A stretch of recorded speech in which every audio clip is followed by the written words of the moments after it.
Hermanos, que Dios le bendiga. Bienvenido a la clase Epístolas Paulinas. Vamos a aprovechar el tiempo para que puedan ver parte de la clase, ya que así podemos avanzar con el tiempo.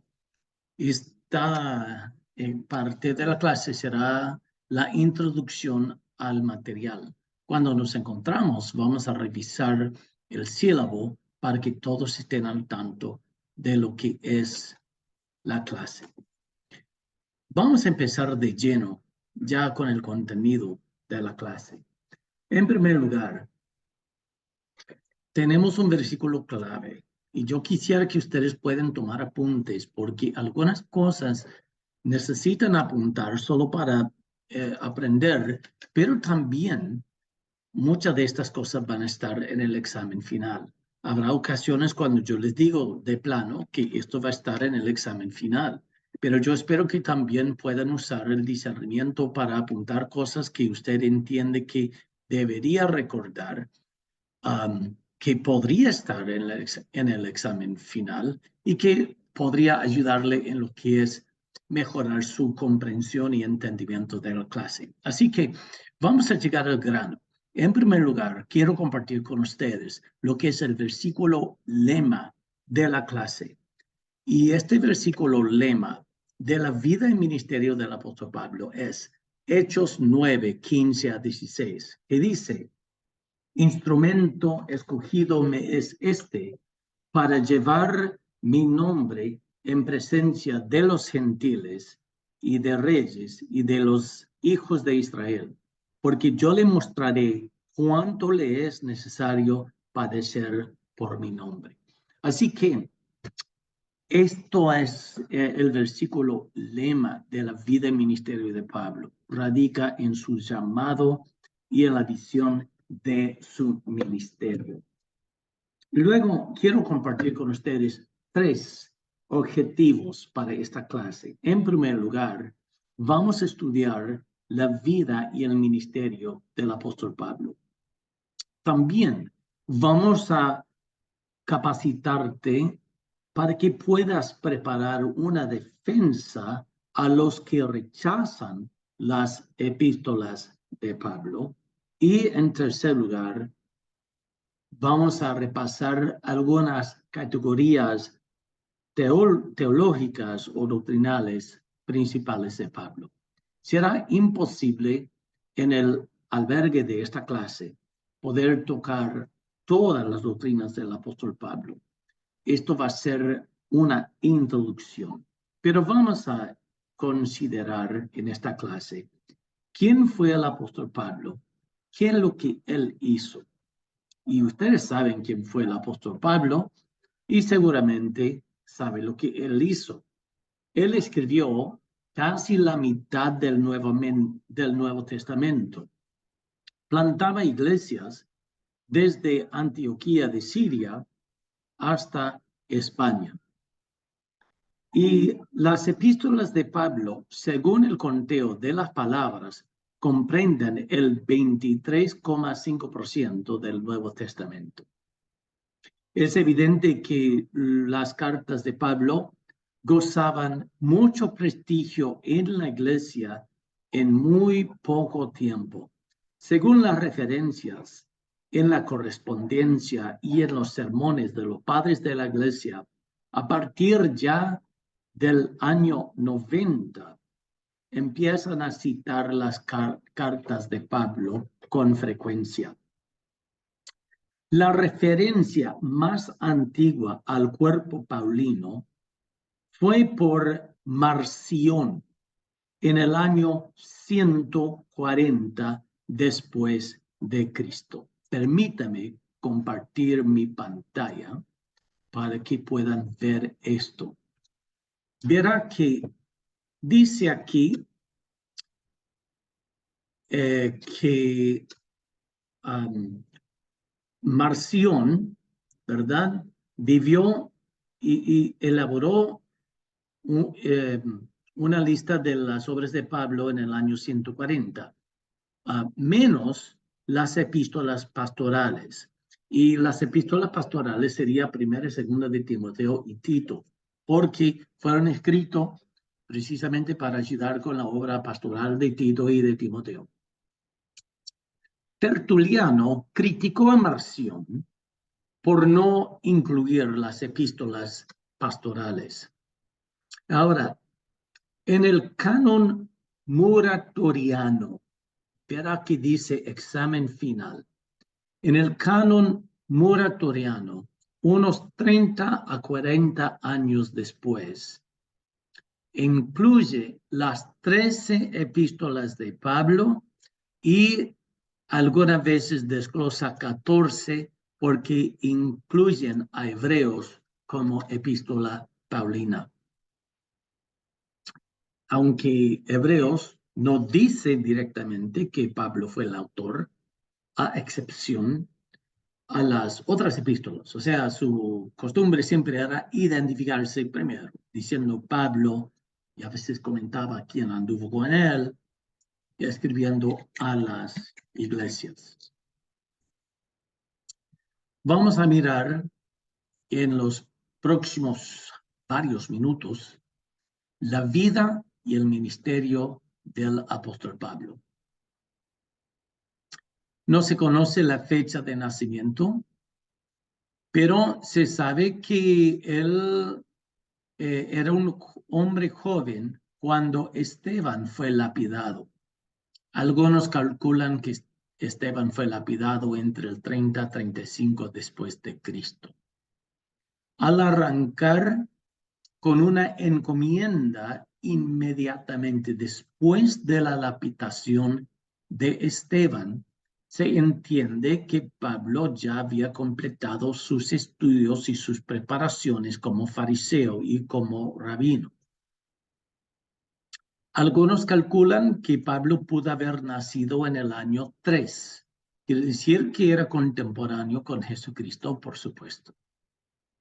De ser así, él pudo haber tenido aproximadamente 32 años cuando Esteban fue lapidado y ya para el año 63 pudo haber tenido 60 años, porque la escritura se refiere a él. Después en su vida comenta que ya es anciano. Lugar de nacimiento. Nació en Tarsis. Ustedes verán que Tarsis está acá, en lo que hoy en día es Turquía. Verá que aquí está Antioquía de Siria, y Antioquía, por supuesto, queda al norte de Jerusalén. Entonces, Pablo vivía a la vueltita en Tarsus. Precisamente esta área ha sufrido del terremoto en estos días, en este año 2022.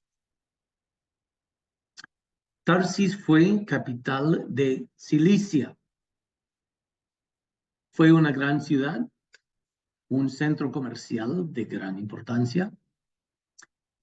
Inmediatamente detrás de la ciudad se podía ver las montañas de Tauro. Pueden ver acá el gráfico de las montañas, que está Tarso, cerca del mar Mediterráneo. Había un río hermoso que corría por allá. Ahora es un arroyo lodoso, pero antes era espectacular y hermoso. Y bien, entonces se podía ver las cimas coronadas de nieve de las montañas. Venían comerciantes de Asia Menor. Asia Menor, acuérdense, es lo que hoy en día llamamos Turquía. Ese es Asia Menor. De Macedonia, Grecia y Roma. Y la gente venía con sus pequeños asnos, podrías ver también pesados bueyes cargando mercancías. La tierra en las cuestas de las lomas y en el valle era muy fértil. Había campos de trigo y cebada que estaban pegaditos a la ciudad. Dentro de la ciudad había arboladas de naranjas, limones y granadas. Al pie de las montañas se encontraban las mejores manzanas y cerezas de toda Asia Menor. Y aún encuentran hoy esas frutas. Los padres de Pablo no sabemos los nombres, pero sabemos que era de la línea farisaica. Se sabe que Pablo nació ciudadano romano. Y esto es significante porque algunos compraron su ciudadanía. Por ejemplo, hasta un esclavo que ascendía en sus responsabilidades podría obtener su ciudadanía y su libertad según el buen trato con su dueño. Hasta gladiadores que eran campeones fueron premiados con la ciudadanía romana. Entonces, algunos compraban o ganaban la ciudadanía, pero Pablo nació como ciudadano romano. Pablo era de la tribu de Benjamín y por eso le dieron el nombre del primer rey, Saulo. Su nombre, Saulo, es su nombre en hebreo. En griego es Pablo. Su formación, como toda buena familia judía, pues el papá se encargaba de educar a los hijos según manda Deuteronomio 6, de enseñarles los mandamientos y la historia del pueblo de Dios. Siendo fariseos, Pablo y su familia reconocían los 39 libros del Antiguo Testamento. Por ser fariseos, eran estudiosos y muy devotos. Probablemente a los 6 años empezó a asistir a la escuela en la sinagoga para niños judaicos, donde aprendió a leer y escribir hebreo. Los niños se sentaban en el suelo, perdonen los errores ortográficos.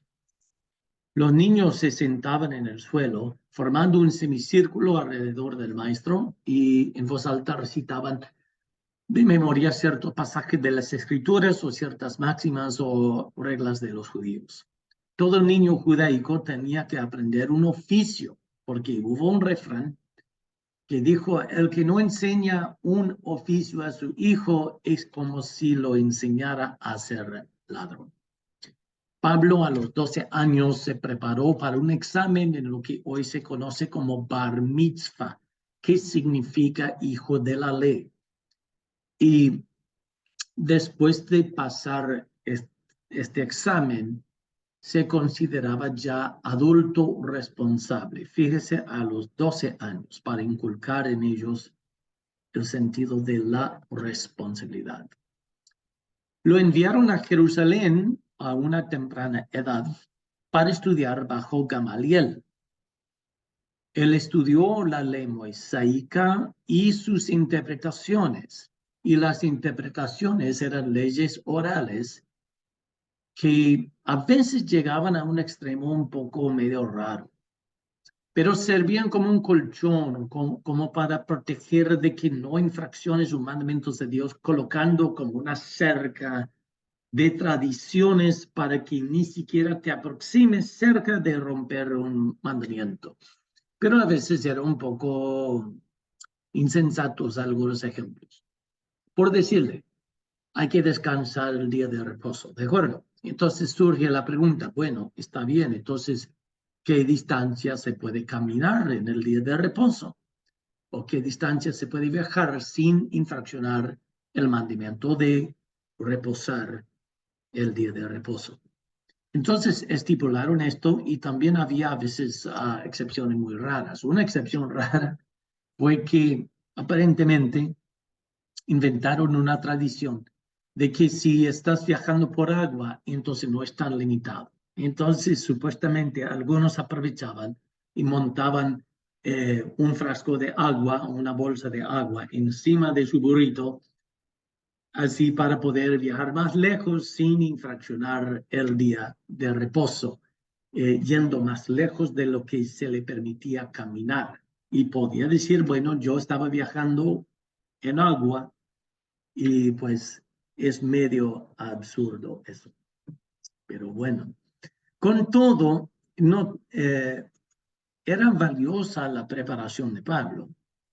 Bardwell comenta en su libro, este training era de gran valor, pues desarrollaba su perspicacia mental y los preparaba para los debates. La perspicacia significa claridad de pensamiento, la capacidad de organizar los pensamientos, presentar un argumento, tener una secuencia lógica para poder razonar con otras personas y debatir y convencer a otras personas. De hecho, era rigurosa la preparación. En Hechos 22:3, Pablo dice, yo de cierto soy judío, nacido en Tarso de Cilicia, pero criado en esta ciudad, es decir, Jerusalén, instruido a los pies de Gamaliel, estrictamente conforme a la ley de nuestros padres, celoso de Dios como hoy lo sois todos vosotros. Su conversión se registra en el libro de Hechos, capítulo 9. Jesucristo se manifiesta a él de una manera sumamente inusual. Le resplandece una luz del cielo, se cae a la tierra, oye una voz que le dice, Saulo, Saulo, ¿por qué me persigues? Ahora noten esto, Cristo no le preguntó, ¿por qué persigues mi iglesia?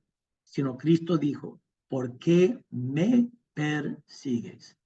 Quiere decir que los que persiguen la iglesia del Señor, persiguen a Jesucristo. Los que atacan la iglesia del Señor, atacan a Jesucristo.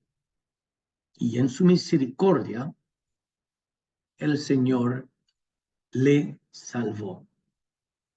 Pues con esa luz tan brillante, quedó ciego hasta que Ananías pudo orar por él. Y antes de Ananías orara por él, él estuvo en Damasco por 3 días sin comer ni beber. Y nuevamente vemos acá en Hechos 9:15, el versículo lema de la clase. El Señor le dijo, ve, porque ese instrumento escogido, porque instrumento escogido me es este, para llevar mi nombre en presencia de los gentiles y de los reyes y de los hijos de Israel, porque yo le mostraré cuánto le es necesario padecer por mi nombre.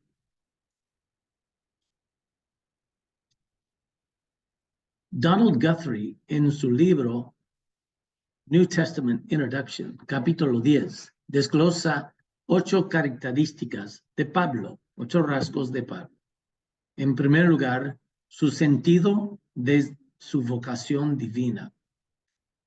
Sabe que fue llamado por Dios, lo dice una y otra vez en Romanos, Gálatas, 1 Corintios, casi siempre recalca su llamado al ministerio.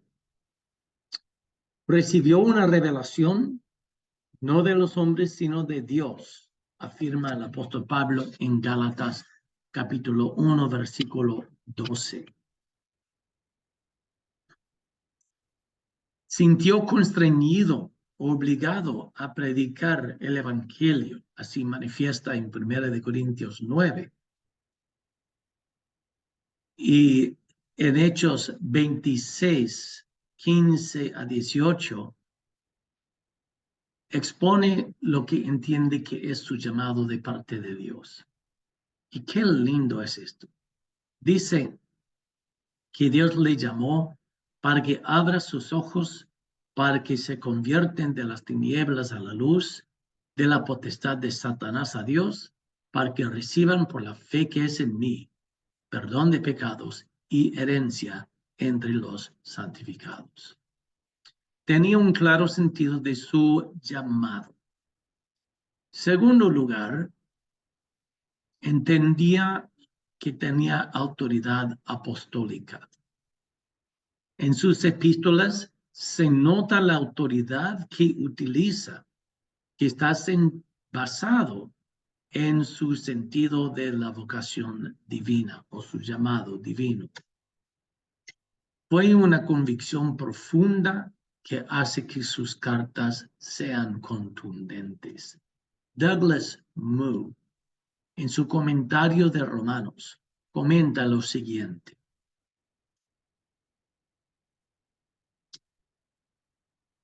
Pero la segunda designación en Romanos 1:1. Permítame agrandar esto un poco, para que sea un poco más fácil de leer. Pero la segunda designación en Romano 1:1, apóstol, se usa en cada prescripto paulino, excepto los en Filipenses, primera y segunda de Tesalonicenses y Filemón. Pablo algunas veces usa apóstol en una manera general para indicar sencillamente mensajero. Hay ejemplos de eso en Filipenses 2:25, segunda de Corintios 8:23. Y también en el libro de Hechos se refiere a Pablo y Bernabé como los apóstoles, aunque Bernabé no era apóstol de la misma categoría que Pablo. Y más a menudo para referirse a misioneros acreditados. Pero aquí el título conlleva un sentido más fuerte, marcando a Pablo como uno entre aquel grupo único nombrado por Cristo mismo para tener un papel salvífico histórico como el fundamento de la iglesia. Porque vio al Cristo resucitado, afirma en 1 Corintios 15:8, y lo escogió para su misión especial a los gentiles, como hemos visto, y también como consta Romanos 11:13, 1 de Timoteo 2:7 y 2 de Timoteo 1:11. Esta iniciativa divina en el apostolado de Pablo se hace evidente aquí por el adjetivo llamado. Otra vez, instrumento escogido me es este. Hechos 26, nuevamente, para ponerte por ministro y testigo de las cosas que has visto, para que abra sus ojos, para que se convierten de las tinieblas a la luz y de la potestad de Satanás a Dios, para que reciban por la fe, que es en mí, perdón de pecados y herencia entre santificados. En 1 Corintios 9:1 y 2, hace una pregunta retórica. ¿No soy apóstol? ¿No he visto a Jesús, Señor nuestro? Si para otros no soy apóstol, para vosotros ciertamente lo soy. Entonces Pablo insistía que tenía los credenciales de ser del primer círculo de apóstoles, no en el sentido general, como enviado o como misionero, sino con autoridad apostólica al par con los 12 apóstoles. Hubo falsos apóstoles. Pablo los menciona en 2 de Corintios 11:5. Aquellos grandes apóstoles era gente creída, eran charlatanes. Los hay hoy en día. Los que se autodenominan apóstoles se equivocan. Son falsos apóstoles, obreros fraudulentos. Así que Pablo tenía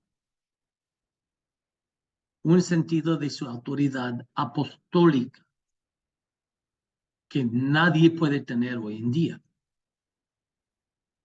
Nuestra autoridad está en las escrituras, eso sí, pero yo ni nadie puede decir que tiene una autoridad apostólica aparte de las escrituras.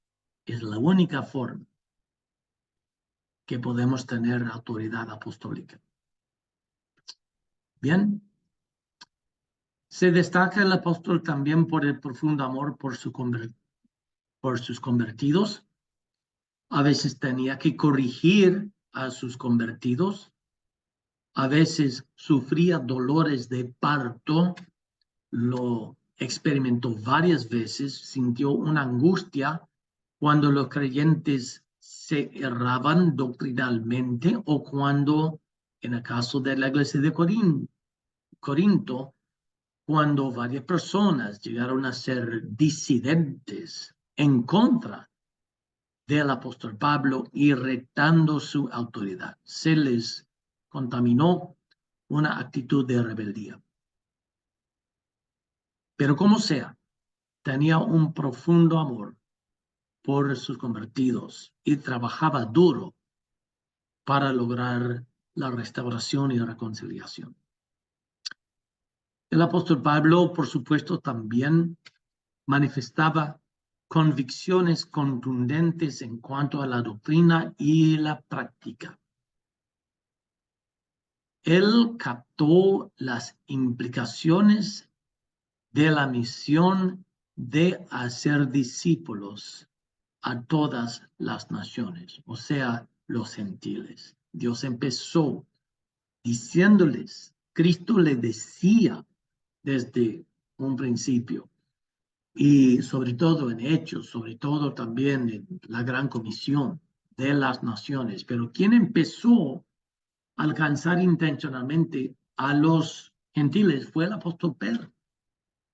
Pero después Pablo se dedicó de lleno en el campo de llevar el evangelio a todos lados de las porciones del Imperio Romano donde él andaba, alcanzando judíos, pero también alcanzando a los gentiles.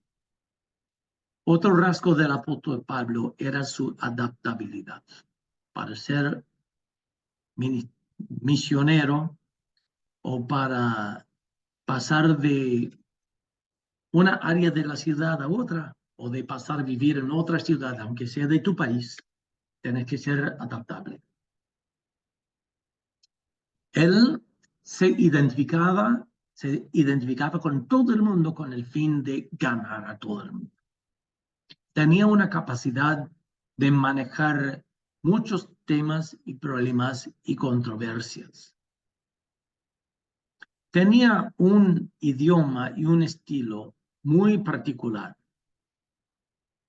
El griego de Pablo no es un griego clásico, ni siquiera es el mejor ejemplo del griego koine. Ahora, el griego koine es un griego común, que cualquiera escribiera en cualquier pedacito de papel, cualquier carta. Eso se llama en el griego koine, común.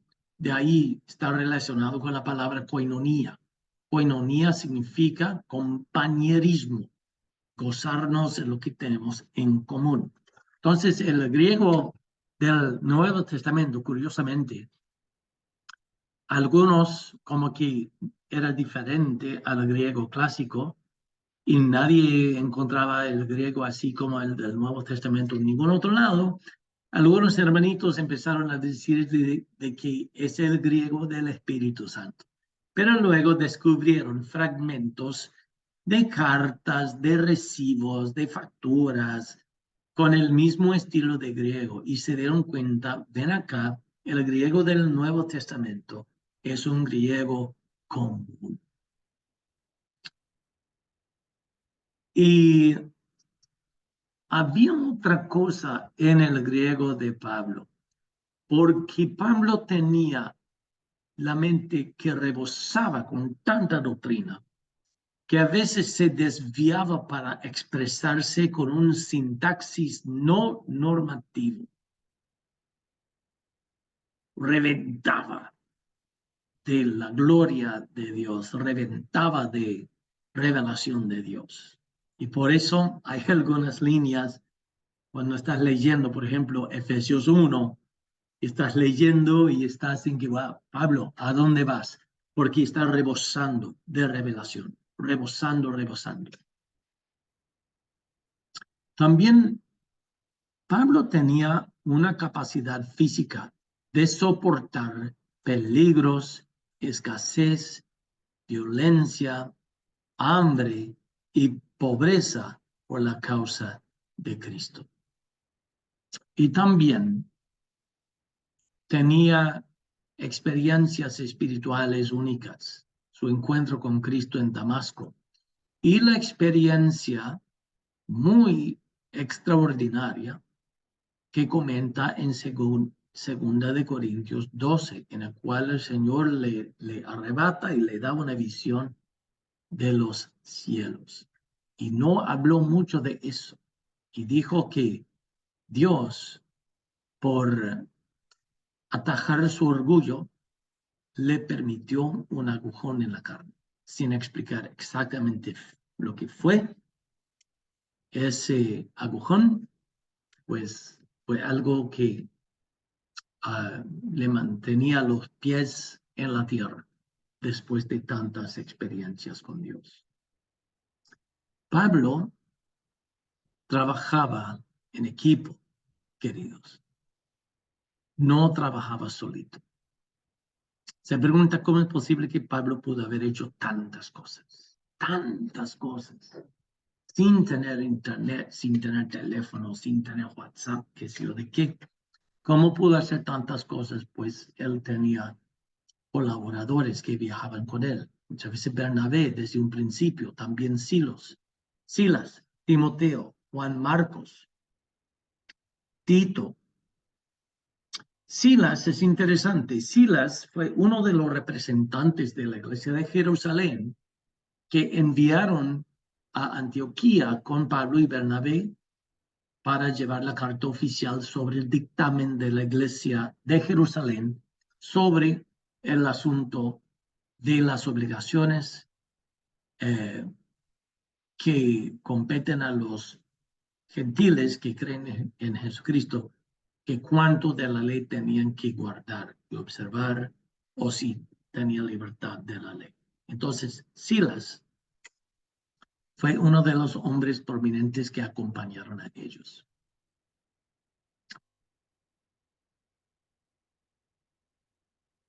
Después, cumplida esta misión, Silas regresó a Jerusalén. Sin embargo, luego, en un breve lapso, volvió a Antioquía a solicitud de Pablo para que le acompañara en su segundo viaje misionero. Pablo, Silas y Timoteo empezaron un ministerio de largo alcance. Pablo y Silas pasaron toda una noche cantando en una prisión en Filipos, luego de haber sido severamente golpeados.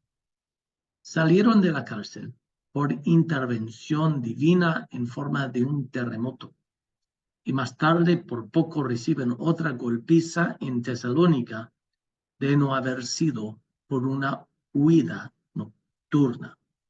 En Berea les esperaban mayores problemas, pero Silas y Timoteo se quedaron enseñando a los creyentes mientras Pablo se iba a Atenas.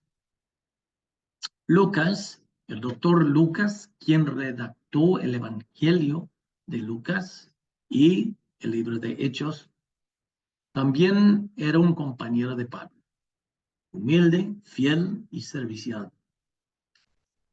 Lucas fue un profesional bien educado, bien preparado. Era un historiador preciso y cuidadoso. Escribió Lucas y Hechos y tal vez se encontró con Pablo en Troas.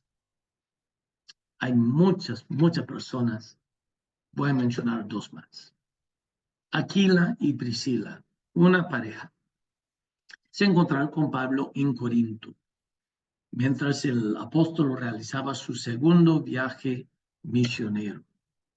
Permíteme corregir esto. Viaje misionero.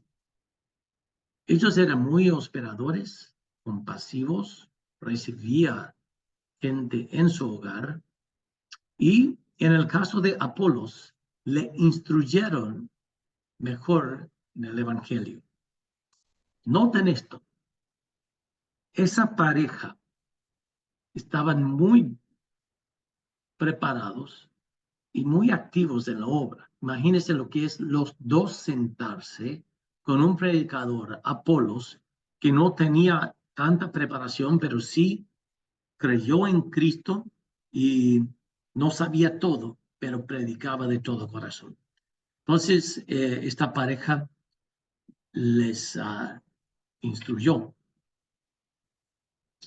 a Apolos. Aquila y Priscila luego eran amigos cercanos de Pablo, amigos de confianza. Procedentes de Roma, se trasladaron a Corinto y luego a Éfeso. Y también ellos eran fabricantes de tiendas.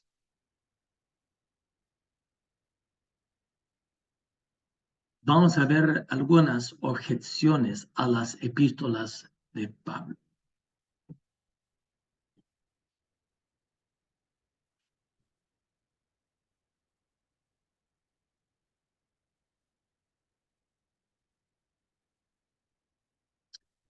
Las mismas críticas que lanzan a las epístolas paulinas se lanzan también a toda la Biblia.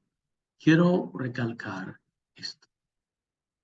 Las mismas críticas que lanzan a las epístolas paulinas se lanzan también a toda la Biblia. Lo más probable es que tú ya sabes. Hay gente que no le gusta todo lo que dice el apóstol Pablo. Y esa misma gente tampoco le gusta todo lo que dice la Biblia.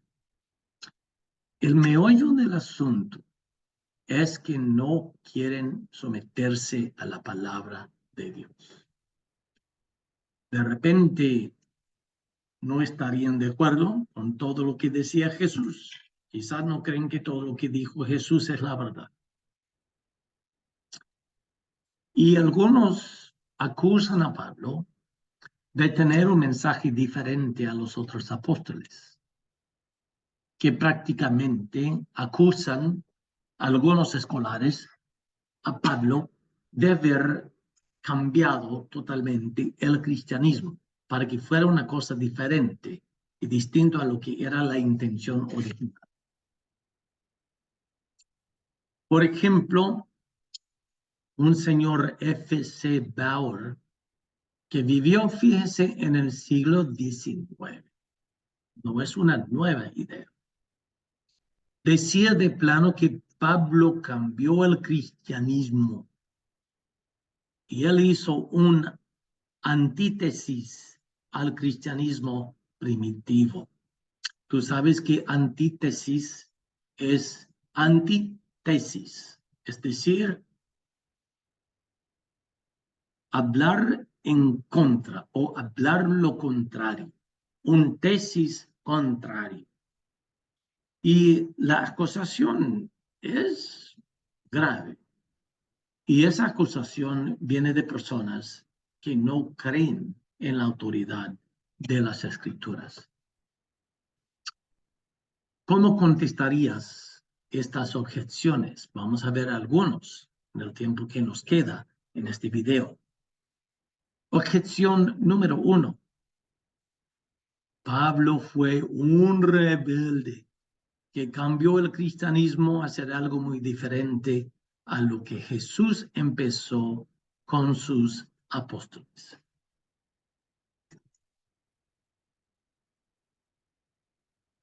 ¿Por qué dicen esto? Dicen esto porque pareciera que sí, porque Pablo dijo en Gálatas 1:12 en adelante que él recibió el evangelio por revelación divina y no por hombres. Suena como un rebelde. No preguntó a los hombres sobre el evangelio, dice en el versículo 16. Afirma que ni siquiera subió a Jerusalén, sino que después de tener su revelación con Cristo, se apartó a Arabia por un tiempo y luego volvió a Damasco. Y que no subió a Jerusalén hasta 3 años después de su conversión. Y algunos pueden interpretar esta explicación en Gálatas 1 como que, ven acá, él es rebelde. Él quiere cambiar todo, no quiere someterse a los apóstoles. Pero por otro lado, los apóstoles avalaron su doctrina y su ministerio. En Gálatas 1, 18 a 19, comenta que pasó 15 días con Pedro y con Jacobo, el hermano de nuestro Señor. Jacobo, el medio hermano de Jesucristo, llegó a ser una autoridad importante en la iglesia de Jerusalén, como muchos de ustedes ya saben. En Gálatas 2, 1 y 2, comenta que 14 años después subió otra vez a Jerusalén y mientras estuviera allá, cito, expuse en privado a los que tenían cierta reputación del evangelio que predico entre los gentiles. Pero de los que tenían reputación de ser algo, nada nuevo me comunicaron. Ellos investigaban su doctrina, evaluaron, él expuso todo y ellos expusieron todo y coincidían. Esta visita que Pablo menciona en Gálatas 2 probablemente coincide con el primer concilio de la iglesia que se menciona en Hechos 15, en el cual, después de debatir sobre las obligaciones de la ley para los gentiles, emitieron un dictamen que Pablo tenía la razón al enseñar que los gentiles no están obligados a guardar la ley del antiguo pacto. Vamos a mirar un poco este primer concilio de la iglesia. ¿Quiénes estuvieron presentes? Pablo y Bernabé compadecen ante los apóstoles y los ancianos. ¿Qué asunto?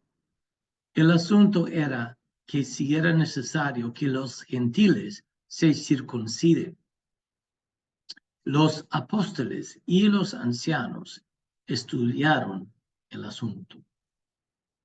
El dictamen, después de deliberar y de orar, dijeron esto: ha parecido bien al Espíritu Santo y a nosotros no imponeros ninguna carga más que estas cosas necesarias, que os abstengáis de lo sacrificado a ídolos, de sangre, de ahogado y de fornicación.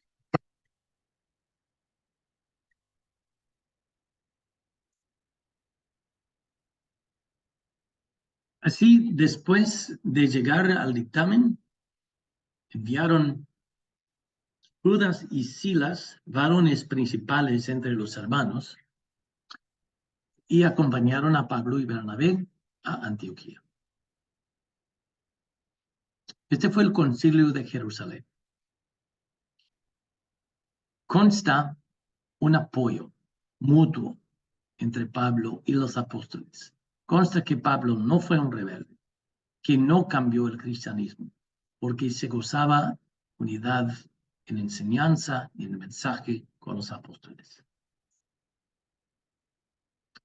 Además, los críticos ignoran que las epístolas paulinas tienen en común con los evangelios y los apóstoles y las columnas de la iglesia. O sea, coincide con la visión que Pedro tuvo con Cornelio, de que lo que Dios ha declarado limpio, no lo declare inmundo nadie. También Jesús declaró toda comida limpia. Lo dicen los evangelios, quien lo escribió, sus mismos discípulos, cuando Cristo dijo: no es lo que entra a la boca lo que contamina al hombre, sino lo que sale de la boca, lo que sale del corazón, los pensamientos de adulterio y de tantas cosas viene del corazón. Eso es lo que contamina al hombre. ¿Y quién podría interpretar eso mejor que nadie? Solamente los discípulos. Y ahí ellos indicaron, Jesús declaró limpia toda la comida. Cabe mencionar que Pablo fue apoyado en su ministerio por nadie menos que Lucas y Marcos, autores de los evangelios. No tiene sentido decir que Pablo contradecía lo que decía el resto de la iglesia. También, como se ha comentado, las epístolas de Pablo fueron reconocidas por las iglesias enseguida como autoritativas en la fe y en la práctica de la iglesia. Copiaban las cartas del Pablo para compartir y repartir a todas las iglesias. Hay otra cosa que ignoran los críticos y es que no dan importancia al escrutinio que los padres de la iglesia aplicaban a las obras que merecían ser canónicas. Es un absurdo que alguien en el siglo XXI pueda estar opinando en lo que debió o no debió haber sido incorporado en el canon del Nuevo Testamento. Se estudió el asunto cuidadosamente en el IV siglo para dar oficialmente lo que ya las iglesias habían reconocido como obras auténticas y obras inspiradas por Dios, libres de error, que son de beneficio para la iglesia. Además, los críticos ignoran las referencias a las enseñanzas de Cristo en las epístolas de Pablo. Por ejemplo, ignoran la enseñanza de Cristo sobre el matrimonio y divorcio que Pablo menciona en 1 Corintios 7:10, de que si se divorcia, entonces hace que se comete adulterio, porque en los ojos de Dios el matrimonio es permanente.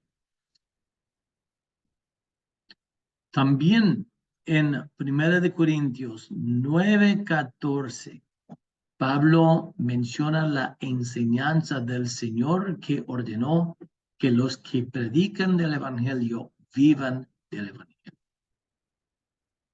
Mirando el ejemplo de Pablo, quiero hablar un poco sobre el contexto moderno. Como muchos pastores en Paraguay, yo pasé años pastoreando, pero también trabajando. A veces nos toca. Quisiéramos que todos podríamos estar trabajando a tiempo completo en la obra, por supuesto. Pero hasta que la iglesia llega a ser de tal cantidad de personas con los ingresos adecuados, tenemos que ser responsables. Y tenemos que proveer para nuestras familias y para nuestras propias necesidades. Cuando entraba mucho apoyo económico, Pablo no tenía que trabajar. Pero hubo momentos cuando no había apoyo económico y trabajaba haciendo tiendas. Y pienso que hay que tomar eso en cuenta, de que no es malo trabajar y ministrar, pero tampoco es fácil. Y en mis años, cuando yo estaba trabajando a tiempo completo, yo no sé cómo, pero se me alcanzaba el tiempo para visitar para preparar los sermones, para correspondencia, para evangelizar, para la preparación de las reuniones. Yo miro eso y pienso, wow, ¿cómo es posible? Pero se me alcanzaba el tiempo sin descuidar mi familia. Y yo duermo 7 horas más o menos cada noche.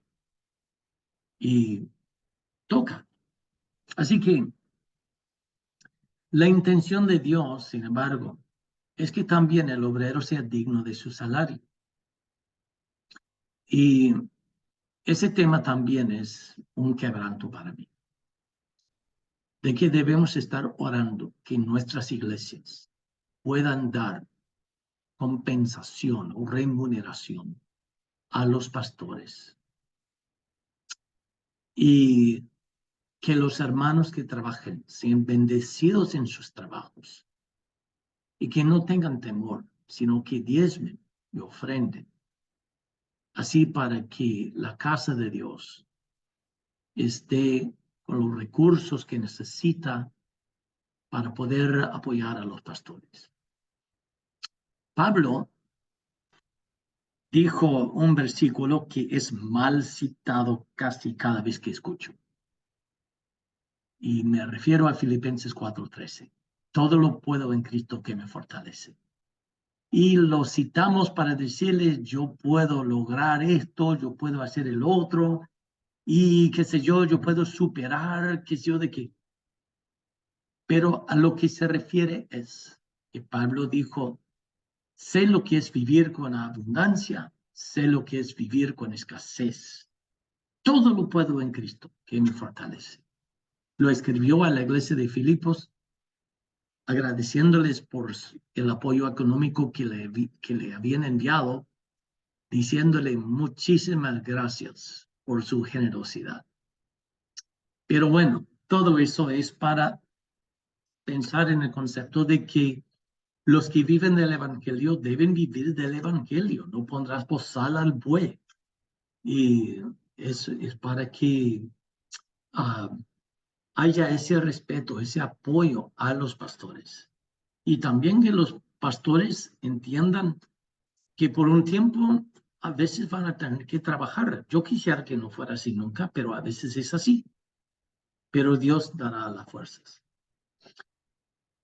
Un ejemplo muy lindo, otro ejemplo en el cual Pablo menciona las enseñanzas de Cristo, está en 1 Corintios 11:23, que se debe citar cada que se celebra la Santa Cena, en el cual Pablo dice, porque yo recibí del Señor lo que también os he enseñado, que el Señor Jesús, la noche que fue entregado, tomó pan y lo partió y dio gracias y dijo, este pan es mi cuerpo que por vosotros es partido. Asimismo tomó también la copa después de haber cenado, diciendo, esta copa es el nuevo pacto en mi sangre, hacer esto todas las veces que la hicieres, memoria de mí. Citando lo que recibió del Señor. También cita directamente a Jesucristo en la ocasión cuando dice, bendecid a los que os persiguen y amarás a tu prójimo. Por lo tanto, concluimos que Pablo no fue un rebelde que cambió el cristianismo a que sea algo muy diferente a lo que Jesús empezó con sus apóstoles. Eso no es cierto. Si pudiste tomar apuntes o si puedes volver a repasar esta porción, podrás contestar, refutar esa objeción que algunos podrían tener.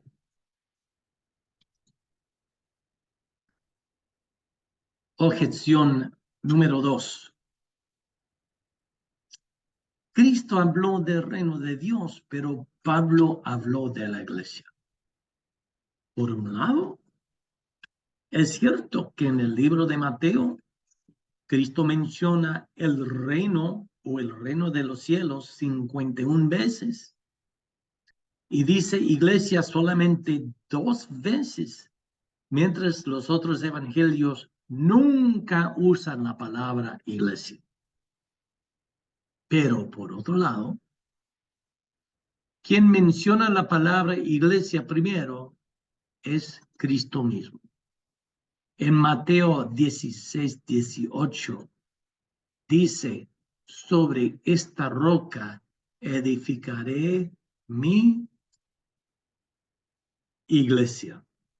Y en Mateo 18, versículo 17, hablando del proceso de disciplina a alguien que peca en la iglesia, dice, si no hace caso, lleva 2 testigos, si no hace caso los 2 testigos, dilo a la iglesia,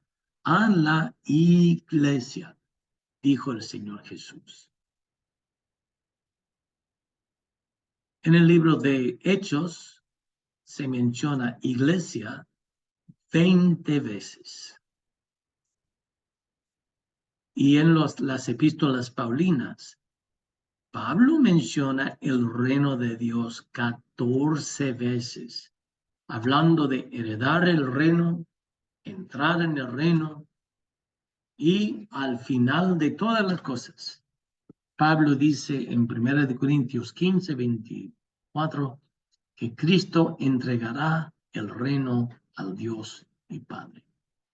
Así que Cristo fue la primera persona de usar la palabra iglesia en el contexto de lo que nosotros entendemos, el grupo elegido de aquellos que creen en Jesucristo como el Mesías, como el Salvador. Y estamos viendo que también el apóstol Pablo hablaba del reino 14 veces. Por lo tanto, concluimos que esa crítica no ha lugar. Así que ya sabes cómo refutar la objeción de que Cristo hablaba del reino, Pablo habló de la iglesia.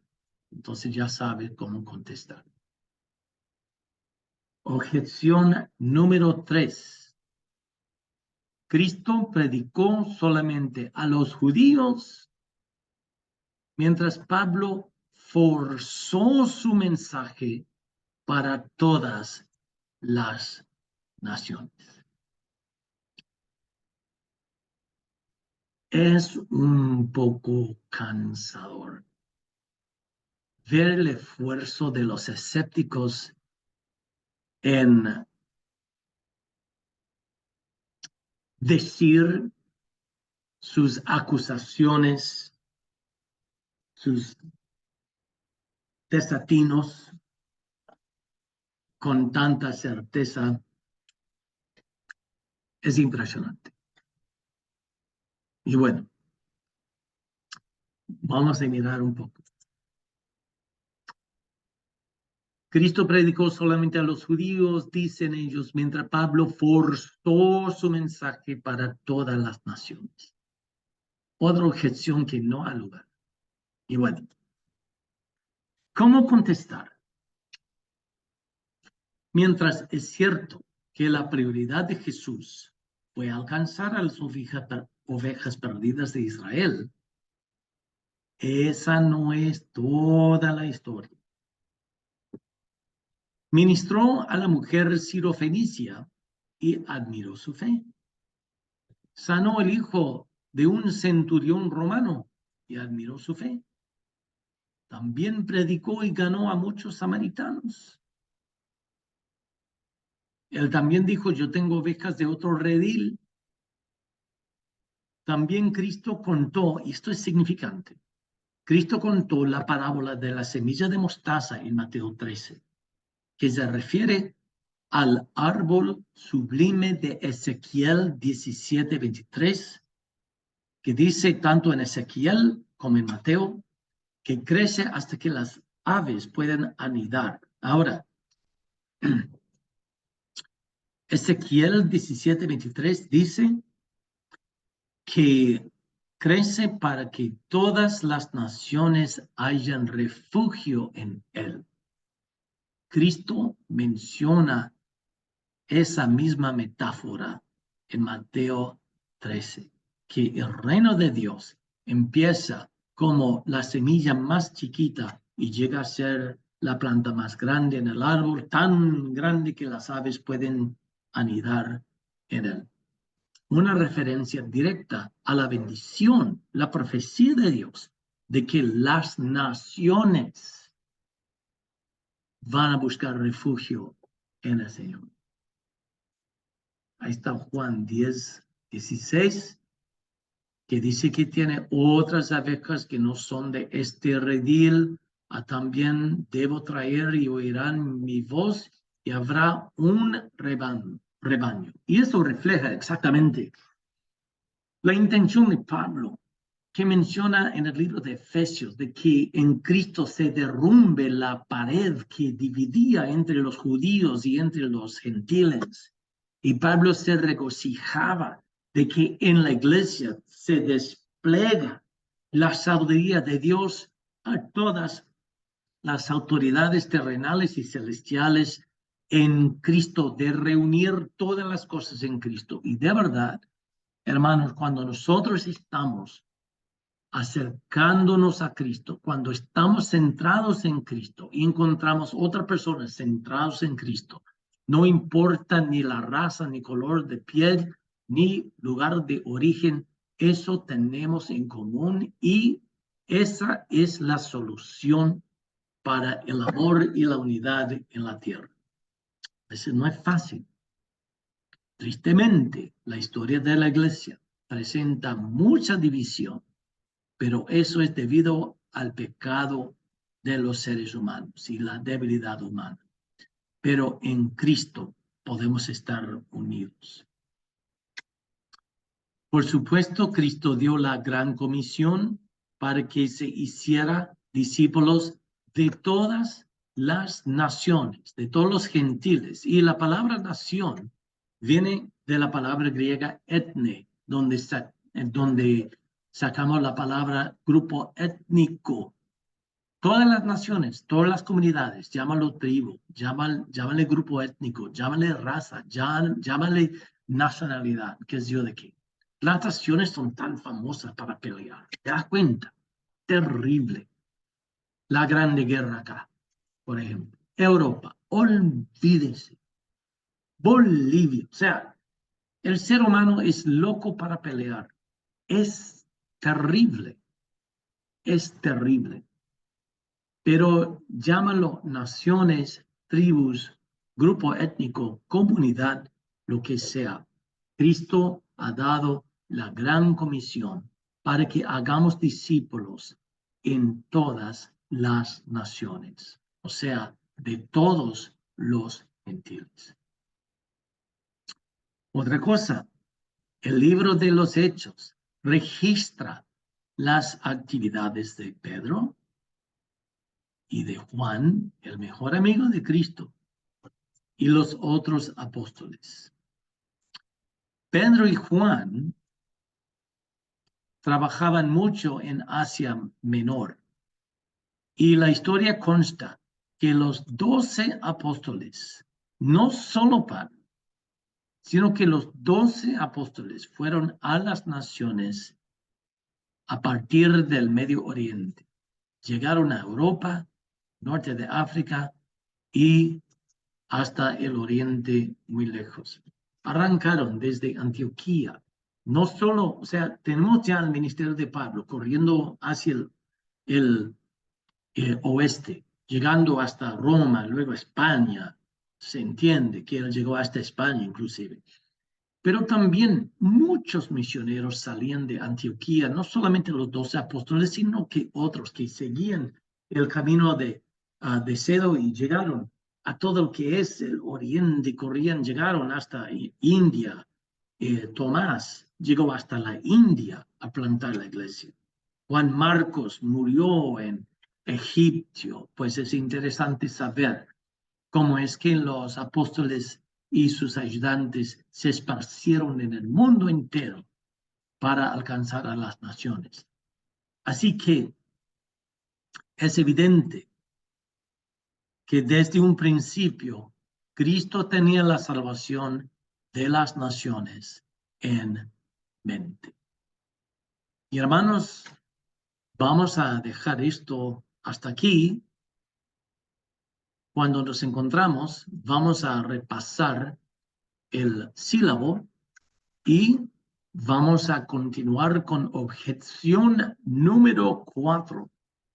Así que vengan, hermanos, por favor, con sus cuadernos, con sus lapiceros, con sus dispositivos, con sus Biblias, así equipados y preparados para tomar apuntes.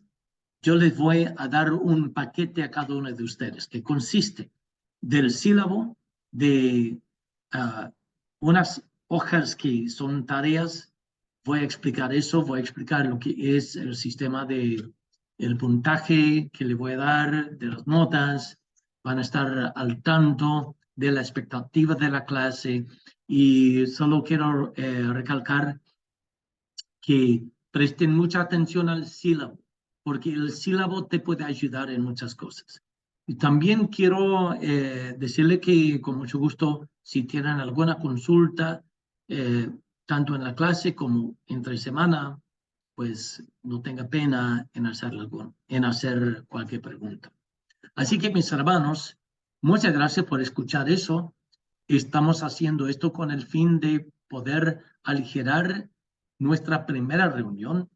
Y por favor, indícame, mándame un mensajito por WhatsApp diciéndome, escuché la primera hora de la clase en YouTube y yo lo anoto. Que Dios le bendiga.